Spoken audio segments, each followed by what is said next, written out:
ಚಾರುಲತಾ ನನ್ನ ಅತ್ತೆ. ವಯಸ್ಸು 44 ಆಗಿದ್ದರು ಸಹ ನೋಡೋಕೆ 35 ವರ್ಷದ ಹೆಂಗಸಿನಂತೆ ಮುದ್ದು ಮುದ್ದಾಗಿ ಕಾಣುತ್ತಾರೆ.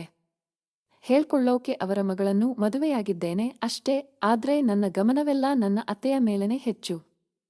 ಯಾಕೆಂದರೆ ಜೊಲ್ಲು ಸುರಿಸೋ ಪಿರ್ರೆಗಳು, ಎದ್ದು ಕಾಣುವ ಪೀಪಿಗಳು, ಸೆಳೆಯುವ ಮೈಮಾಟ, ಕೊಲ್ಲುವ ನೋಟಗಳು. ಇವಿಷ್ಟು ಸಾಕಲ್ಲವೇ ನನ್ನ ನಿಯತ್ತು ಹಾಳಾಗೋಕೆ. ಸುಮಾರಾಗಿರೋ ಹುಡುಗಿ ಕಾಣಿಸಿದರು. ಬಾಯ್ ಬಿಟ್ಕೊಂಡ್ ನೋಡೋ ಈ ಕಾಲದಲ್ಲಿ ಅಪ್ಸರೆಯಂತ ಹೆಂಗಸು ನನ್ನ ಕಣ್ಮುಂದೆ ಇದ್ದರೂ ಸಹ ಮುಟ್ಟೋಕ್ ಆಗ್ತಿಲ್ವಲ್ಲ, ಮುದ್ದಾಡೋಕ್ ಆಗ್ತಿಲ್ವಲ್ಲ ಅಂತ ನಾನು ಪಟ್ಟಿರುವ ವನವಾಸ ಅಷ್ಟಿಷ್ಟಲ್ಲ. ನನ್ನತ್ತೆಯ ಅಂದ ಚಂದವನ್ನು ನೋಡಲಾಗದೆ ಎಷ್ಟೋ ಸಲ ಕೈ ಕೆಲಸ ಮಾಡಿಕೊಂಡಿದ್ದು ಕೂಡ ಉಂಟು.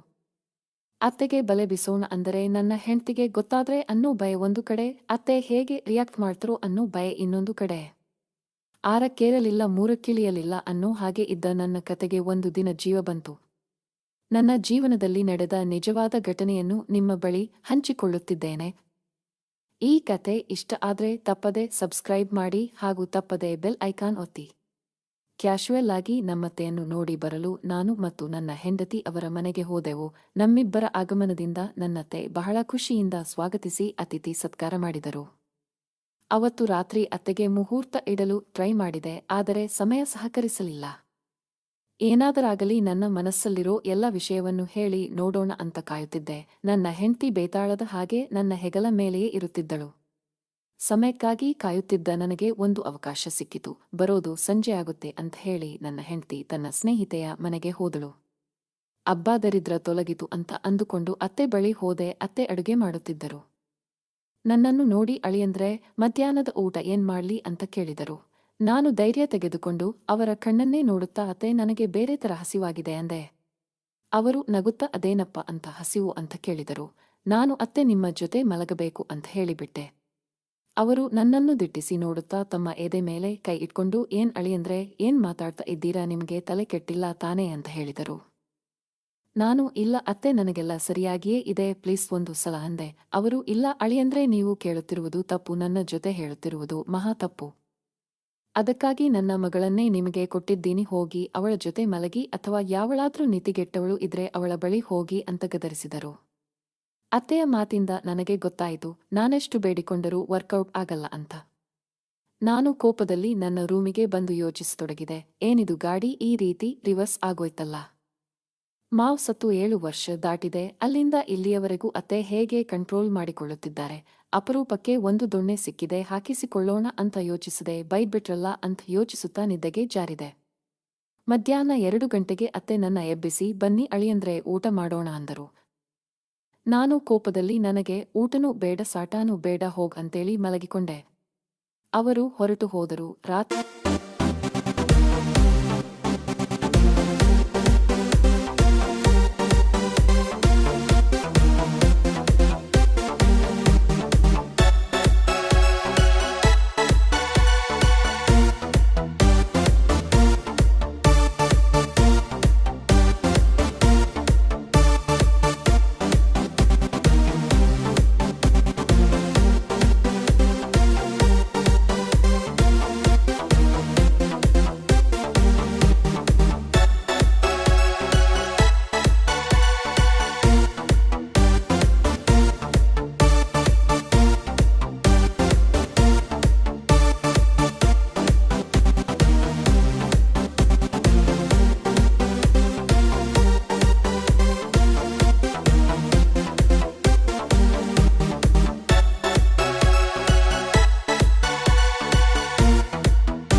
ಅಳಿಯಂದ್ರೆ ತಲೆ ತೆಗಿರಿ ಹಂ ಹಂ ಹಂ ಎಂದು ನರಳಾಡತೊಡಗಿದರು.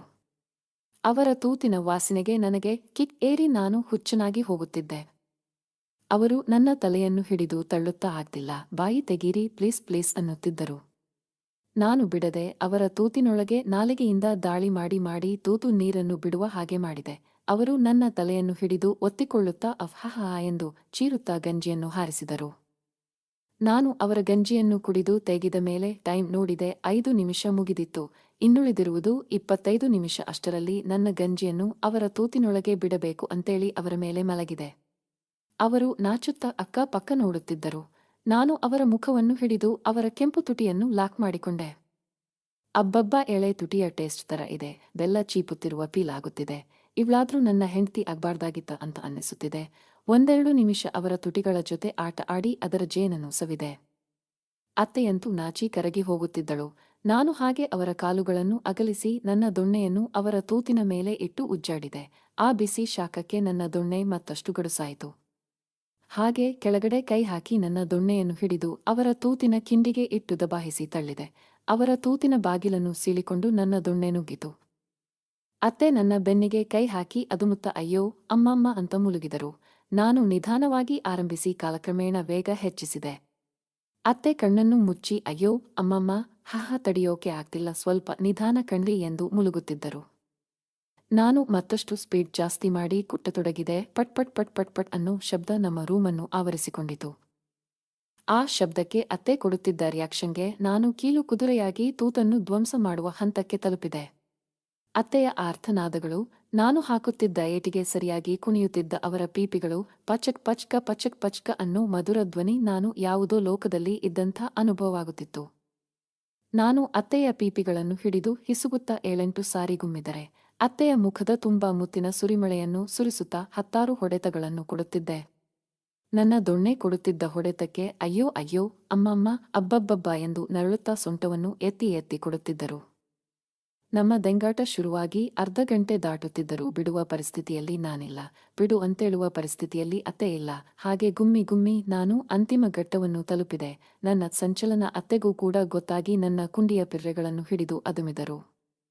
ನಾನು ಆವ್ ಆವ್ ಆವ್ ಆವ್ ಎಂದು ಮುಕ್ಕರಿಯುತ್ತಾ ನನ್ನ ಎಲ್ಲ ಗಂಜಿಯನ್ನು ಅವರ ತೂತಿನೊಳಗೆ ತುಂಬಿಸಿ ನನ್ನ ಆಸೆಯನ್ನು ಪೂರೈಸಿಕೊಂಡೆ. ಆನಂತರ ನಾನು ಎದ್ದು ನನ್ನ ಬಟ್ಟೆಗಳನ್ನು ಹಾಕಿಕೊಂಡು ಅತ್ತೆಯ ಮುಖ ನೋಡಿದೆ. ಅವರು ಯಾವುದೋ ಯೋಚನೆಯಲ್ಲಿ ಇರುವ ಹಾಗೆ ಅನಿಸಿತು. ಅವರ ತುಟಿಯನ್ನು ನೋಡಿ ತಡೆಯೋಕ್ಕಾಗದೆ ಮತ್ತೊಮ್ಮೆ ಅವರ ತುಟಿಗೆ ದೀರ್ಘವಾದ ಒಂದು ಚುಂಬನ ಕೊಟ್ಟು ಅಲ್ಲಿಂದ ಬಂದು ನನ್ನ ರೂಮನ್ನು ಸೇರಿದೆ. ಮರುದಿನ ಎದ್ದು ಅತ್ತೆ ಲವಲವಿಕೆಯಿಂದ ಮನೆಯೆಲ್ಲ ಓಡಾಡುತ್ತಾ ತುಂಬಾ ಖುಷಿಯಿಂದ ಇದ್ದರೂ ಅವರ ಮುಖದ ಕಳೆಯೇ ಹೇಳುತ್ತಿತ್ತು ನಾನು ಅವರಿಗೆ ತೃಪ್ತಿಪಡಿಸಿದ್ದೇನೆ ಎಂದು. ಆಮೇಲೆ ನಾನು ಅತ್ತೆಯ ಆಸೆಯನ್ನು ಬಿಟ್ಟು ಆ ದಿನ ಅವರ ಜೊತೆ ಮಾಮೂಲಿಯಾಗಿ ಕಾಲ ಕಳೆದೆ. ಆ ಮಧ್ಯರಾತ್ರಿ ಸುಮಾರು 1 ಗಂಟೆಗೆ ನನಗೆ ಸುಸ್ಸು ಅರ್ಜೆಂಟ್ ಆಗಿ ಬಾತ್ರೂಮಿಗೆ ಹೋದೆ. ನಾನು ಕೆಲಸ ಮುಗಿಸಿ ಬಾತ್ರೂಮಿನಿಂದ ಹೊರಗೆ ಬಂದರೆ ಅತ್ತೆ ನನಗಾಗಿ ಕಾಯುತ್ತಾ ನೈಟಿಯಲ್ಲಿ ನಿಂತಿದ್ದರು. ನಾನು ನನ್ನ ಪಾಡಿಗೆ ಸುಮ್ಮನೆ ಬರುತ್ತಿದ್ದೆ. ಅವರೇ ನನ್ನ ಕಾಲರ್ ಹಿಡಿದು ತನ್ನತ್ತ ಎಳೆದು ಮಲಗಿದ್ದ ಜಿಂಕೆಮರಿಯನ್ನು ಬಡಿದು ಎಬ್ಬಿಸಿದ್ದೀರಾ, ನೀವೇ ಅದರ ಹಸಿವನ್ನು ನೀಗಿಸಬೇಕು ಅಂದರು. ಆ ಮಾತನ್ನು ಕೇಳಿ ಅವರನ್ನು ಬಾತ್ರೂಮಿಗೆ ಎತ್ಕೊಂಡು ಹೋಗಿ 1 ಶಾಟ್ ಹಾಕಿದೆ. ರೂಮಿಗೆ ಕರೆದುಕೊಂಡು ಬಂದು ಇನ್ನೊಂದು ಶಾಟ್ ಹಾಕಿದೆ. ಹೀಗೆ ನನ್ನ ಮತ್ತು ಅತ್ತೆಯ ಕಥೆಯಲ್ಲಿ ಪಾಳು ಬಿದ್ದಿದ್ದ ಅತ್ತೆಯ ಹೊಲಕ್ಕೆ ನನ್ನ ದೊಣ್ಣೆಯಿಂದ ಜೀವ ಬಂತು. ಹಳೆ ಹೊಲವನ್ನು ಉಳುಮೆ ಮಾಡಿ ಮಾಡಿ ಬೇಸತ್ತಿದ್ದ ನನ್ನ ದೊಣ್ಣೆಗೆ ಹೊಸ ಹೊಲ ಸಿಕ್ಕಿತು. ಈಗಲೂ ನನಗೆ ಟೈಮ್ ಸಿಕ್ಕಾಗಲೆಲ್ಲ ಹೋಗಿ ಅತ್ತೆಯ ಹೊಲವನ್ನು ಬಿತ್ತನೆ ಮಾಡಿ ಹಚ್ಚ ಹಸಿರಾಗಿರಿಸಿದ್ದೀನಿ. ನನ್ನ ಕತೆ ನಿಮಗೆ ಲೈಕ್ ಆಗಿದೆ ಅಂತ ಅಂದ್ಕೋತೀನಿ. ಇಷ್ಟ ಆಗಿದ್ರೆ ದಯವಿಟ್ಟು ಒಂದು ಲೈಕ್ ಕೊಟ್ಟು ಸಬ್ಸ್ಕ್ರೈಬ್ ಮಾಡ್ಕೊಳ್ಳಿ. ವಂದನೆಗಳು.